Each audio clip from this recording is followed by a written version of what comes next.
বাংলা নিউজের সরাসরি সম্প্রচারে সবাইকে স্বাগতম। এই মুহূর্তে আমরা যুক্ত হয়েছি এভার কেয়ারের সামনে থেকে এবং বেগম খালেদা জিয়াকে দেখতে কিন্তু এই মুহূর্তে হাসপাতালে প্রবেশ করছেন ডাক্তার জুবাইদা রহমান, যিনি তার পুত্রবধূ অর্থাৎ বিএনপির ভারপ্রাপ্ত চেয়ারম্যান তারেক রহমানের সহধর্মিণী। এই মুহূর্তে কিন্তু তার যিনি শাশুড়ি রয়েছেন অর্থাৎ বিএনপি চেয়ারপারসন এবং সাবেক প্রধানমন্ত্রী বেগম খালেদা জিয়াকে দেখতে এই মুহূর্তে কিন্তু তিনি এভার কেয়ার হাসপাতালে প্রবেশ করেছেন। আমরা আপনাদেরকে সেই দৃশ্যই দেখানোর চেষ্টা করছি। এভার কেয়ার হাসপাতালে প্রবেশ করছেন তারেক রহমানের সহধর্মিণী জাইমা রহমান এবং তারেক রহমানের সহধর্মিণী ডাক্তার জুবাইদা রহমান এবং তাদের যে কন্যা জাইমা রহমান, তিনিও কিন্তু এখানেই আছেন। যেমনটি আমরা আপনাদেরকে জানিয়ে রাখছি। এছাড়াও আপনাদেরকে আমরা জানিয়ে রাখছি মূলত ফুসফুস এবং হার্ট জনিত সংক্রমণের কারণে কিন্তু গত 23 নভেম্বর এভার কেয়ার হাসপাতালে চিকিৎসার জন্য ভর্তি হন সাবেক প্রধানমন্ত্রী এবং বিএনপি চেয়ারপারসন খালেদা জিয়া। পরবর্তীতে তিনি দীর্ঘ সময় ধরে কিন্তু তার যে শারীরিক অবস্থার অবনতি ঘটে গত 27 নভেম্বর।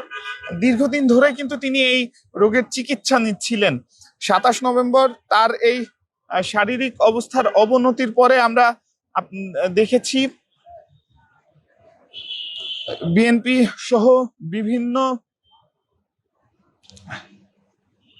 রাজনৈতিক দলের শীর্ষ নেতৃবৃন্দ কিন্তু তাকে দেখতে এসেছেন এবং আমরা এই মুহূর্তে দেখছি জোবাইদা রহমানের যে গাড়িবহর, সেই গাড়িবহরটি কিন্তু এই মুহূর্তে প্রবেশ করছে এবং সেই গাড়িটি কিন্তু আমরা আপনাদেরকে দেখানোর চেষ্টা করছি। এভার কেয়ারের ঠিক সামনে থেকে সেই গাড়িটি কিন্তু ধীরে ধীরে এগিয়ে যাচ্ছে।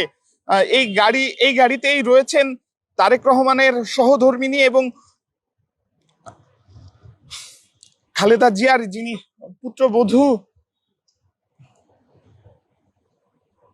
তিনি কিন্তু রয়েছেন এবং মূলত শাশুড়িকে তৃতীয়বারের মতো দেখার জন্যই এই স্থানে তিনি আসছেন এবং আমরা এই মুহূর্তে আপনাদেরকে সেটি দেখানোর চেষ্টা করছি এভার কেয়ার হাসপাতাল থেকে।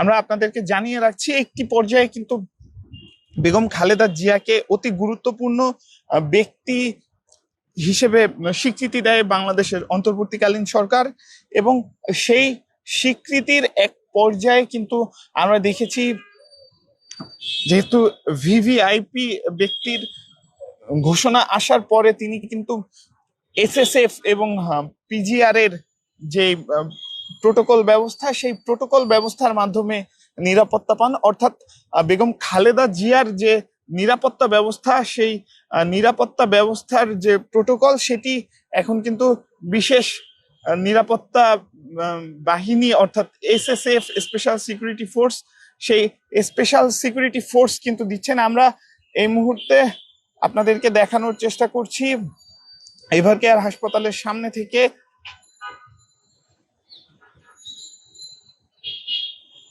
ডাক্তার জোবাইদা রহমান তৃতীয়বারের মতো প্রবেশ করছেন এই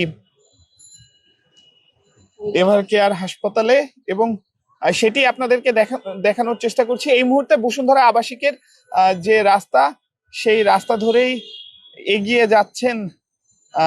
আসছেন ডাক্তার জোবাইদা রহমানের যে গাড়ি। তিনি কিন্তু তৃতীয়বারের মতো এভার কেয়ার হাসপাতালে আসছেন এবং আমরা আপনাদেরকে সেই দৃশ্যই দেখানোর চেষ্টা করছি। এই মুহূর্তে আমরা কিন্তু দেখছি ডাক্তার জুবাইদা রহমান কিন্তু প্রবেশ করছেন তৃতীয়বারের মতো এবং তার পিছনেই কিন্তু গাড়ির যে সারি, সেটি কিন্তু আমরা লক্ষ্য করছি এবং ধীরে ধীরে তার এই যানবাহনে করে তিনি কিন্তু প্রবেশ করছেন এভার কেয়ার হাসপাতালের ভিতরে এবং গতকালও কিন্তু তিনি এই যানবাহনে করেই এসেছিলেন এবং আমরা আপনাদেরকে জানিয়ে রাখছি মূলত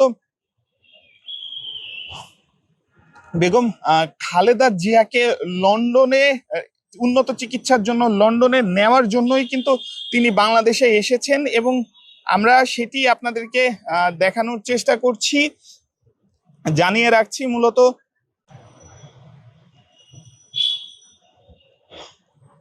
লন্ডনের জন্য যে কাতারের রয়্যাল অ্যাম্বুলেন্স বা কাতারের যে এয়ার অ্যাম্বুলেন্স আসার কথা ছিল, সেটি যান্ত্রিক ত্রুটির কারণে আসতে পারেনি বিধায় গতকাল তিনি কিন্তু ধানমন্ডিতে অবস্থান করেছিলেন। লন্ডন থেকে বাংলাদেশে এসে বেগম খালেদা জিয়াকে নিয়ে সরাসরি তার আসলে লন্ডন ফেরত যাওয়ার কথা ছিল, লন্ডন ব্রিজ হসপিটালে বেগম খালেদা জিয়ার চিকিৎসা নেওয়ার জন্য, এবং সেই জায়গা থেকেই কিন্তু তিনি এখানে অবস্থান করছেন। যেহেতু পরবর্তীতে আমরা শুনেছি জার্মান থেকে একটি এয়ার অ্যাম্বুলেন্সের মাধ্যমে বেগম খালেদা জিয়া লন্ডন যাত্রা করবেন, এবং আজ বিকালে কিন্তু সেই এয়ার অ্যাম্বুলেন্সটি আসার কথা। এবং আমরা আপনাদেরকে এভার কেয়ারের সামনে থেকে দেখানোর চেষ্টা করছি হসপিটালে অসুস্থ শাশুড়ি বেগম খালেদা জিয়াকে দেখতে হাসপাতালে এসেছেন বিএনপির চেয়ারপারসন তারেক রহমানের স্ত্রী জোবাইদা রহমান, বিএনপির ভারপ্রাপ্ত চেয়ারম্যান তারেক রহমানের স্ত্রী জোবাইদা রহমান। এবং এভার কেয়ার হাসপাতালের ঠিক সামনে থেকে এই ঘটনাই আপনাদেরকে এতক্ষণ দেখানোর চেষ্টা করছিলাম। এতক্ষণ আমি আজবার রাত যুক্ত ছিলাম আপনাদের সাথে, পরবর্তীতে আবারও যুক্ত হব অন্য কোনো ঘটনা কিংবা সংবাদ নিয়ে। ততক্ষণ পর্যন্ত বাংলা নিউজের সাথেই থাকুন।